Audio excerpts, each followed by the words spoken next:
بیٹھ کے باتیں کرتے کرتے عجیب سی کنڈیشن بیٹھ گیس یہ وہ ہم نے کہا ایسے تھوڑی رینڈملی باتیں جو ہیں وہ کرتے ہیں، اس کے ساتھ ساتھ لائٹ سیٹ کرتے ہیں. لائٹ اب تو صحیح آ رہی ہے. ہاں تو اس کو لے کے چلتے ہیں. سیزیرین سے ریلیٹڈ بات ہو رہی تھی تو دو لڑکا لڑکی، ہاں لڑکی دیکھ لی، ہاں اچھی، لڑکا اچھا ہے، ٹھیک ہے، اچھا کماتا ہے کھاتا ہے. ان دونوں کو بیچاروں کو یہ نہیں پتہ ہوتا کہ ہمارے ساتھ ہونے کیا جا رہا ہے. لڑکے کے لانگ ٹرم خواب ہوتے ہیں. میں موسٹلی جو میرے انٹرویوز لڑکوں سے ہے وہ یہی ہے کہ جناب علی اس کو مطلب سیکس اس کی پرائیورٹی ہوتی ہے ریلیشن شپ میں. ریلیشن شپ تو ہے شرعی طریقے سے حلال ہے، اللہ تعالیٰ نے اس کے ذریعے اولاد اور یہ سب رکھا ہے، اس میں زیادہ تر انٹرسٹ اس میں ہوتا ہے. اچھا لڑکیوں میں اس جذبات زیادہ دیکھے جاتے ہیں جس میں وہ بیچاریاں بہت ساری چیزیں ایکسپیکٹ کرتی ہیں. اچھا دونوں ایک دوسرے سے اگر پہلے یہ بات سمجھ لینا کہ شادی کیا ہے، یہ کوئی ایسا نہیں ہے کہ مطلب زبردستی کھینچ لیا، چلا لیا اور بس ایک دوسرے کو باندھ کے رکھ لیا. محبت ہوتی ہے، بالکل ہوتی ہے، لیکن محبت سے آپ کسی کو قید کر کے نہیں رکھ سکتے، باندھ کے نہیں رکھ سکتے. وہ محبت جس کو آپ گھوٹ کے رکھتے ہیں نا، وہ جو خوشبودار پھول ہوتے ہیں نا، وہ سڑ کے ایسا زہر بن جاتے ہیں کہ پھر وہ دو میاں بیوی میں سے زہر اگل رہا ہوتا ہے. ان زہر اگلنے کی اصل آدم اور حوا کے بیچ میں یہ جھگڑا کرانے کی فساد کی وہ ہے. ان کے الگ ہونے سے نسل آدم رک جائے گی. اچھا اب ہم بولتے ہیں کہ یہ سارا شیطان کا عمل دخل، تو سورہ بقرہ میں اللہ سبحانہ وتعالیٰ نے اس کو خود اجازت دی. کہہ رہے ہیں وَشَارِكْهُمْ فِي الْأَمْوَالِ وَالْأَوْلَادِ وَأَعِدُّوا لَهُمْ مَا اسْتَطَعْتُم مِّن قُوَّةٍ، کہ تم جاؤ اس کی اولاد میں شرکت کر، تو اس کے مال میں شرکت کر، اس کے لیے راستے میں رکاوٹیں کھڑی کر، اس کو گناہوں کی طرف لے کے جا، میں اس کو اپنی طرف کھینچ کے واپس لے کے آؤں گا. اب یہ ساری چیزوں کا قرآن کریم میں جو تذکرہ ہے، اور پھر بہت سارے لوگ ہیں جو ویڈیو دیکھیں گے تو وہ میرے سے ایگری کریں گے، یہ کریں گے کہ ہاں یہ بات واقعی میں حقیقت ہے. دیکھیں آپ جب تک عورت کے پاس یہ خلا والا قانون نہیں تھا، آپ دیکھیں طلاقوں کی نسبت کیا تھی.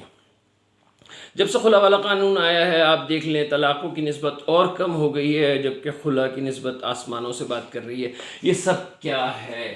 یہ سب کیا ہے؟ اگر صرف اور صرف اس کو طریقے سے لے کے چلا جائے. میں آدم جنت میں سب نام سیکھنے کے بعد، تعلیم حاصل کرنے کے بعد اداس میں ہوا تھا، فرشتوں نے سجدہ مجھے کیا تھا. مجھے آدم کے اداس ہونے پہ اللہ سبحانہ وتعالیٰ نے جب میری پیٹھ پہ ہاتھ رکھ کے پوچھا تھا کہ آدم اداس کیوں ہو، تو میں نے کہا تھا اکیلا پن ہے. تو میری اداسی پہ، میری تمنا پہ، میرے جنت میں بیٹھ کے وش کرنے پہ، جہاں پہ ہر وش پوری ہوتی ہے، کن فیکون ہے، جہاں میرے چاہنے پہ ہوا بنا کے مجھے دی. اب وہ یہاں اور میرے شیطان کے درمیان جنگ ہے. وہ دو حصوں میں بٹی ہوئی ہے، وہ میرے ساتھ بھی ہے، وہ اس کے ساتھ بھی ہے، وہ مجبور ہے. خدا کی قسم آئی بین تھرو آل دس، اور بہت سارے لوگ گزر رہے ہوں گے جن کو سمجھ میں نہیں آتا ہے، پھر لوگ اس کو وہ دینا چھوڑ دیتے ہیں، کیا کہتے ہیں، دفع کرو جو بھی ہے جیسا بھی ہے.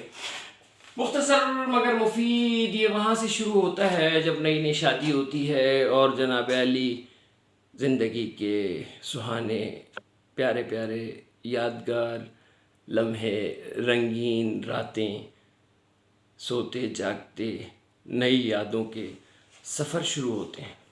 صبح وہ کام پہ جا رہا ہوتا ہے، شاید پہلی دفعہ جان بولا ہوتا ہے، پہلی دفعہ حق کرتا ہے، دیکھو مجھے آفس سے چھٹیاں نہیں مل سکی، میں بس جلدی آنے کی کوشش کروں گا، سب کو پتہ ہے میری شادی ہوئی ہے، لیکن چھٹی پہ تو میں ہنی مون لے کے چلوں گا. اور وہ چلا جاتا ہے اور وہ واپس آتا ہے شام کو 5-6 بجے. آل دا ٹائم دونوں رابطے میں ہوتے ہیں، یہ گھر کے سارے کام کر رہی ہوتی ہے جلدی جلدی، پہلے دن کی دلہن ہوتی ہے اپنے اس میں تیاری میں، یہ جوڑا پہنوں گی، یہ کروں گی، وہ کروں گی، آج فلائیں گے ٹکائیں گے. اس کے آنے میں جب 5 منٹ ہوتے ہیں اس وقت یہ غسل کرنے گھستی ہے، نہانے گھستی ہے. واللہ عالم ثواب، مجھے تو یہ بھی نہیں پتہ، آدھے سے زیادہ بیچاری بچیوں کو غسل کا طریقہ بھی پتہ ہے کہ نہیں پتہ. تو میں عرض یہ کر رہا تھا کہ یہ جو پورا دن ناپاک رہی نا، تو شیطان نے پہلا قدم رکھ دیا ہے، رکھ دیا قدم، اور کان میں پہلی بات بول کے گیا، یہ تیرے قابل نہیں ہے، تجھے اس سے اچھا مل سکتا ہے۔ اگلی ویڈیو میں کمپلیٹ کرتا ہوں۔